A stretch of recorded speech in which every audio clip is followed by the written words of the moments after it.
KNP کے قائدین اور بالخصوص گلگت سے آئے ہوئے مادر وطن جموں کشمیر کے منقسم ایسا گلگت سے آئے ہوئے بابا جان سمیت میں پنڈال میں بیٹھے ہوئے تمام خواتین و حضرات کو سرخ سلام پیش کرتے ہوئے اپنی بات کا آغاز کروں گا کہ جس داعش سے کوئی مقتل کو گیا وہ شان سلامت رہتی ہے، یہ جان تو آنی جانی ہے، اس جان کی کوئی بات نہیں۔ جیسا کہ آپ سب خواتین و حضرات کو معلوم ہے کہ آج میر افضال سلیریہ کی دوسری برسی جو ہے وہ منقسم ریاست کے باغیرت بیٹے عقیدت و احترام اور تجدید عہد کے طور پہ منا رہے ہیں۔ آج اگر ہم جس شخص کی برسی منانے جا رہے ہیں تو قومی آزادی اور حق ملکیت کی تحریک کے نام سے آج کے سیمینار کا جو ہے وہ عنوان رکھا گیا ہے۔ میں یہ سمجھتا ہوں کہ اگر میر افضال سلیریہ کی ہم زندگی کا مطالعہ کریں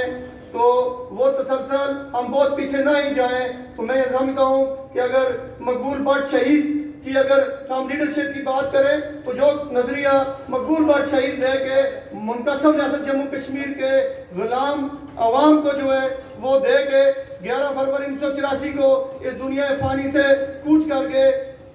میر افضال سلیریہ اس نظریے کو لے کے، اس آزادی کو لے کے، اس خوشحال معاشرے کے قیام کی جدوجہد کو لے کے وہ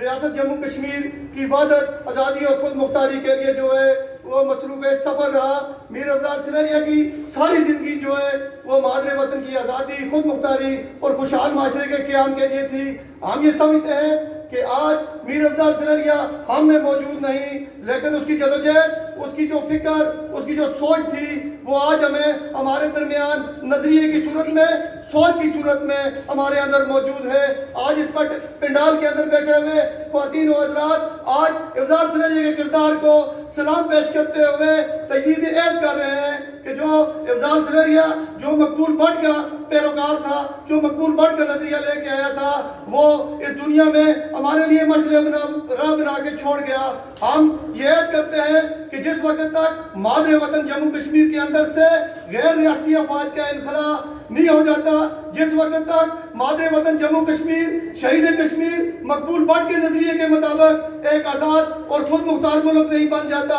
اس وقت تک میر افضال سلیریہ کے نظریے اور سوچ کو جو ہے پہ چلتے ہوئے ہم اپنی جدوجہد جاری رکھیں گے۔ میر افضال سلیریہ کے اگر ہم کردار کی بات کریں تو یہاں پہ راجہ حامد صاحب بیٹھے ہوئے دریا بچاؤ کے حوالے سے، تو میں یہ سمجھتا ہوں کہ